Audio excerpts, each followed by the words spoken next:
Pension ഗുണഭോക്താക്കൾക്ക് ഇന്നു മുതൽ പെൻഷൻ വിതരണം ആരംഭിക്കുകയാണ്. സംസ്ഥാനത്തെ 62 ലക്ഷത്തോളം വരുന്ന പെൻഷൻ ഗുണഭോക്താക്കൾക്ക് 1600 രൂപ വീതമാണ് അക്കൗണ്ടുകളിലേക്കും കൈകളിലേക്കും എത്തിച്ചേരുക.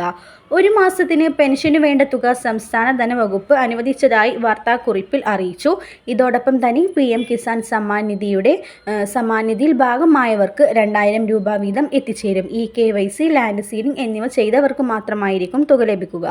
ആധാർ അധിഷ്ഠിത ബാങ്ക് അക്കൗണ്ടിലേക്കായിരിക്കും തുക എത്തിച്ചേരുക. ഈ വർഷത്തെ വാർഷിക മസ്റ്ററിംഗ് ജൂൺ 25 മുതൽ ഓഗസ്റ്റ് 24 വരെയുള്ള ദിവസങ്ങളിൽ പൂർത്തീകരിക്കണമെന്ന് അറിയിപ്പ് വന്നിട്ടുണ്ട്.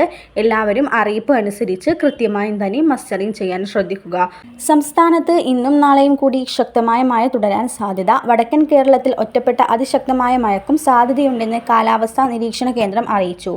8 ജില്ലകളിൽ മഴ മുന്നറിയിപ്പുണ്ട്. കണ്ണൂർ, കാസർഗോഡ് ജില്ലകളിൽ ഓറഞ്ച് അലർട്ട് പ്രഖ്യാപിച്ചു. ആലപ്പുഴ, എറണാകുളം, തൃശ്ശൂർ, മലപ്പുറം, കോഴിക്കോട്, വയനാട് ജില്ലകളിൽ യെല്ലോ മുന്നറിയിപ്പുണ്ട്.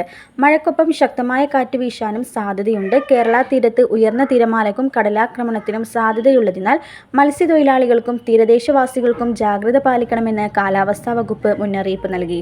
ശക്തമായ കാറ്റിനും മോശം കാലാവസ്ഥയ്ക്ക് സാധ്യതയുള്ളതിനാൽ കേരള, കർണാടക, ലക്ഷദ്വീപ് തീരങ്ങളിൽ മീൻപിടുത്തത്തിന് ഏർപ്പെടുത്തിയ വിലക്ക് തുടരും. വെള്ളിയാഴ്ചയോടെ മഴയുടെ തീവ്രത കുറയുമെന്നാണ് കേന്ദ്ര കാലാവസ്ഥാ വകുപ്പിന്റെ പ്രവചനം.